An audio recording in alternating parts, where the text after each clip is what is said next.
আজকে আমি আবার একটা খুবই মজার স্বাদের বিস্কুটের রেসিপি নিয়ে চলে এসেছি। যে বিস্কুটগুলো আমি তৈরি করেছি জলের মধ্যে সুজি আর বেসন গুলে। মজার স্বাদের এই বিস্কুটগুলো মাইক্রো ওভেনও বেক করতে পারো, অথবা কড়াইতেও বেক করতে পারো, বা তেলে ভেজেও তৈরি করে নিতে পারো। যার যেভাবে সুবিধা সেইভাবে এই বিস্কুটগুলো তৈরি করে নিতে পারো। খুবই সহজ পদ্ধতিতে বিস্কুটগুলো আজকে তৈরি করে দেখাবো। আর ওই একই ডো থেকে তৈরি করেছিলাম মুচমুচে খাস্তা মনাক্কা, যেগুলোকে আমরা ছোটোবেলায় গাঁট্টা ভাজা বলতাম। এগুলো চা দিয়ে স্ন্যাক্স হিসাবে খেতেও কিন্তু খুব ভালো লাগে। নমস্কার বন্ধুরা, বেঙ্গলি ওভেনে তোমাদের সবাইকে স্বাগত জানাই। এই বিস্কুটগুলো তৈরি করার জন্য একটা ছোট বাটির মাপ করে 2 বাটি নিয়েছি সুজি। এখানে আমি ছোট দানা সুজিটা নিয়েছি। আর এই বিস্কুটগুলো তৈরি করার জন্য ছোট দানা সুজিটাই কিন্তু লাগবে। হাতের কাছে যদি বড় দানার সুজি থাকে তাহলে মিক্সিং গ্রাইন্ডারে একটু ঘুরিয়ে নিতে হবে।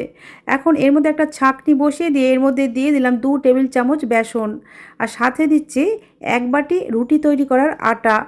যে বাটির মাপ করে সুজি নিয়েছিলাম ওই বাটির মাপই এখানে আটাটা নিয়েছি।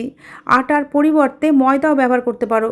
আর সাথে দিলাম 4 চামচের 4 ভাগের 1 ভাগ বেকিং সোডা। এই শুকনো উপকরণগুলো একটু ছেঁকে নিয়েছি, আর ছাঁকনির মধ্যে যেগুলো আটকে থাকবে এগুলো ফেলে দিতে হবে। আর সাথে টেস্টটাকে বাড়ানোর জন্য আমি এখানে 2 টেবিল চামচ গুঁড়ো দুধ দিয়েছি। এই গুঁড়ো দুধটা কিন্তু অপশনাল, হাতের কাছে থাকলে দেবে, না হলে বাদ দিয়ে দেবে। এখন সমস্ত উপকরণগুলোকে একসাথে খুব ভালোভাবে মিশিয়ে নিতে হবে। হাত দিয়ে একটু চেপে চেপে 1 থেকে 1.5 মিনিট মতো মেশালেই দেখা যাবে এই মিশ্রণটা সুজির মতো দানা দানা হয়ে গেছে। হাতের মধ্যে কিন্তু আলাদা করে আটা বা বেসন লেগে যাচ্ছে না। বন্ধুরা দেখো, এই মিশ্রণটা কিন্তু একদম দানাদার হয়ে গেছে। এই সময়ে এর মধ্যে দিয়ে দিচ্ছি ময়ানের জন্য তেল। এখানে আমি রিফাইন্ড তেল ব্যবহার করেছি, তোমরা চাইলে কিন্তু এই তেলের পরিবর্তে ঘি ব্যবহার করতে পারো।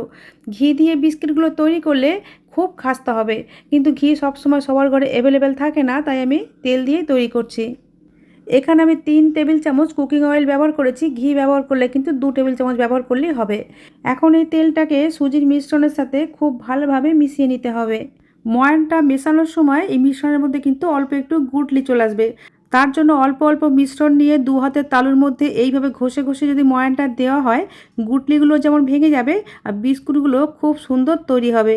আর এছাড়াও তেলে যখন আমরা ভাজবো এগুলো কিন্তু ভেঙে যাওয়ারও কোনো সম্ভাবনা থাকবে না।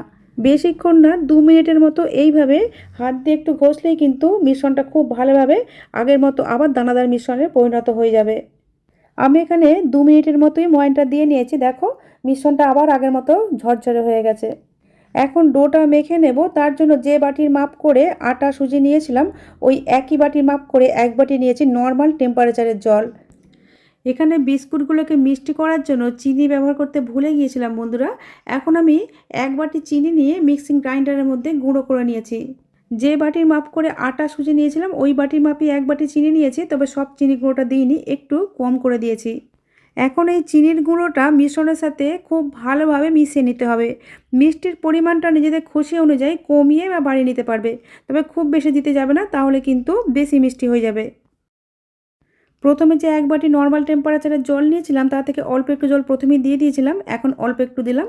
আর এখানে অল্প অল্প করে জল ব্যবহার করতে হবে, না হলে ডোটা কিন্তু পাতলা হয়ে গেলে বিস্কুটগুলো ঠিকমতো তৈরি করা যাবে না। ডোটা একটু শক্ত করে মাখতে হবে, তাই অল্প অল্প করে জল ব্যবহার করবে।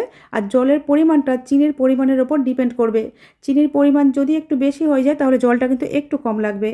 এখানে পুরো 1 বাটি জলটাই দেওয়া হয়ে গেছে। ডোটা কিন্তু একটু নরম হয়ে গিয়েছিল, আর এরকম নরম ডো হলে কিন্তু বিস্কুটগুলো ঠিকঠাক তৈরি হবে না। তাই ডোটাকে একটু শক্ত করার জন্য এর মধ্যে আমি আরও 3 টেবিল চামচ সুজি দিয়ে ডোর সাথে ভালোভাবে মেখে নিয়েছি। আর ডোটা কিন্তু হালকা হাতে মাখতে হবে যাতে ডোয়ের ভিতরের অংশটা এরকম জালিদার হয়। বন্ধুরা দেখো, আমি ডোর ভেতরটা ভেঙে দেখাচ্ছি, ঠিক এরকম জালিদার ডো তৈরি করতে হবে। তার জন্য মাখার সময় একটু হালকা হাতে মাখতে হবে। ডোটা ভিতর থেকে যতটা জালিদার হবে বিস্কুটগুলো ভিতর থেকে তত বেশি খাস্তা আর মুচমুচে হবে। এই ডোটাই হচ্ছে মেন। এই ডোটা যদি পারফেক্টভাবে মাখা না হয় তাহলে বিস্কুটগুলো কিন্তু মুচমুচেও খাস্তাও হবে না, আর তেলের মধ্যে গিয়ে কিন্তু ভেঙে যেতে পারে।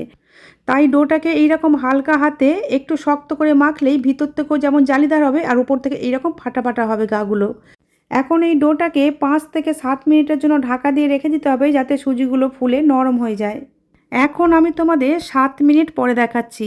এই সময়ের মধ্যেই সুজিগুলো ফুলে নরম হয়ে ডোটা কিন্তু সুন্দরভাবে সেট হয়ে গেছে।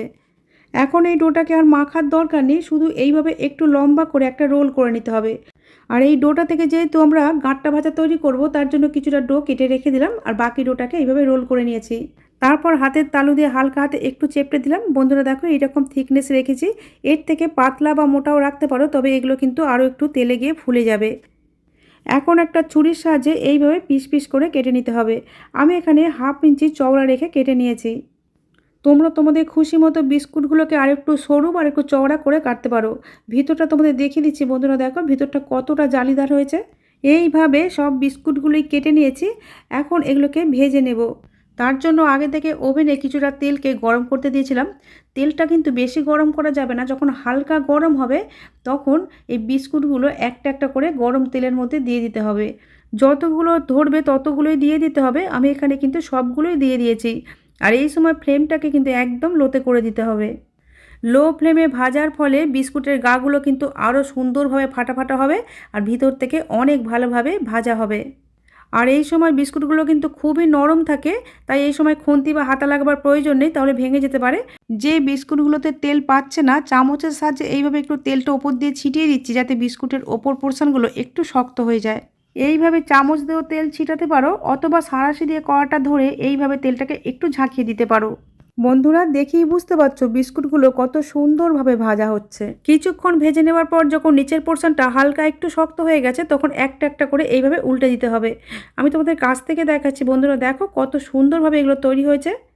লো হিটে দুপাশটায় উল্টে পাল্টে ভাজতে ভাজতে যখন দুদিকটায় সুন্দর সোনালি কালার চলে আসবে, তখন বিস্কুটগুলোকে তেল থেকে তুলে নিতে হবে। খুব বেশি ডিপ কালার করে ভাজতে যাবে না, হালকা সোনালি কালার হলেই কিন্তু এগুলো খুব ভালো মুচমুচে হয়ে যায়। এই যে দুপিঠটায় হালকা সোনালি কালার করে ভেজে নিয়েছি, এখন এগুলোকে তুলে নিচ্ছি। এই বিস্কুটগুলো তৈরি করতে ডোটা আমরা জল দিয়ে মেখেছিলাম, তার জন্য এই বিস্কুটগুলো কিন্তু 1.5 থেকে 2 মাস স্টোর করে রেখে দেওয়া যাবে। জলের পরিবর্তে ডোটা যদি দুধ দিয়ে মাখা হয় তাহলে কিন্তু এতদিন স্টোর করে রেখে দেওয়া যাবে না।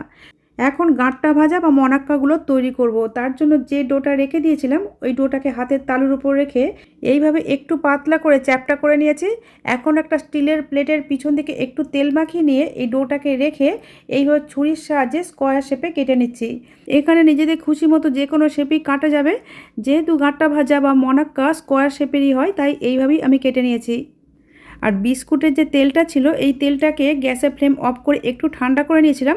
তারপরে হালকা গরম তেলের মধ্যে এই মনাক্কাগুলো দিয়ে দিচ্ছি। এই প্রসঙ্গে আরেকটা কথা বলে রাখি বন্ধুরা, আমি এখানে বিস্কুটগুলো একটা ব্যাচে ভেজে নিয়েছি, তাই দুবার দেওয়ার প্রয়োজন পড়েনি। যদি দ্বিতীয়বার ভাজতে হয় তাহলে তেলের টেম্পারেচারটা গ্যাসের ফ্লেমটা অফ করে একটু কমিয়ে তারপর কিন্তু পরের ব্যাচটা ভাজতে হবে। তবেই কিন্তু পরের ব্যাচের বিস্কুটগুলো একদম পারফেক্ট তৈরি হবে। আর এই মনাক্কাগুলো ভাজার সময়তেও গ্যাসের ফ্লেমটা কিন্তু একদমই লোতে রাখতে হবে। এগুলোর নিচের অংশটা যখন হালকা একটু শক্ত হয়ে গেছে, এইভাবে নাড়াচাড়া করে দিতে হবে। বন্ধুরা দেখি বুঝতে পারছো এগুলো কত সুন্দরভাবে ভাজা হচ্ছে। লো হিটে ভাজতে ভাজতে যখন চারপাশটাই হালকা সোনালি কালার চলে আসবে, তখন তেল থেকে তুলে নিতে হবে। দেখি বুঝতে পারছো বন্ধুরা খুব ভালোভাবে ভাজা হয়ে গেছে। এখন এগুলোকে তেল থেকে ছেঁকে তুলে নিচ্ছি। আর এগুলো ভাজার পর কিন্তু বেশ নরম থাকে, যত ঠান্ডা হবে ততই কিন্তু শক্ত হতে থাকবে। আর এই গাঁটটা ভাজা বা মনাক্কাগুলো আরও একটু টেস্টি করার জন্য এর মধ্যে আমি দিয়ে দিলাম 1/2 চা চামচ চাট মশলা, অল্প একটু লাল লঙ্কার গুঁড়ো, আর সাথে দিচ্ছি কিছুটা বিট লবণ। এগুলো গরম থাকতে থাকতে মাখিয়ে নিলে মনাক্কাগুলোর গায়ে খুব ভালোভাবে লেগে যাবে, আর খেতেও কিন্তু অনেক বেশি টেস্টি লাগবে। আমি আমার চ্যানেলে এইরকমই হাতের কাছে থাকা উপকরণ দিয়ে সহজভাবে তৈরি নতুন নতুন রেসিপির ভিডিও আপলোড করে থাকি।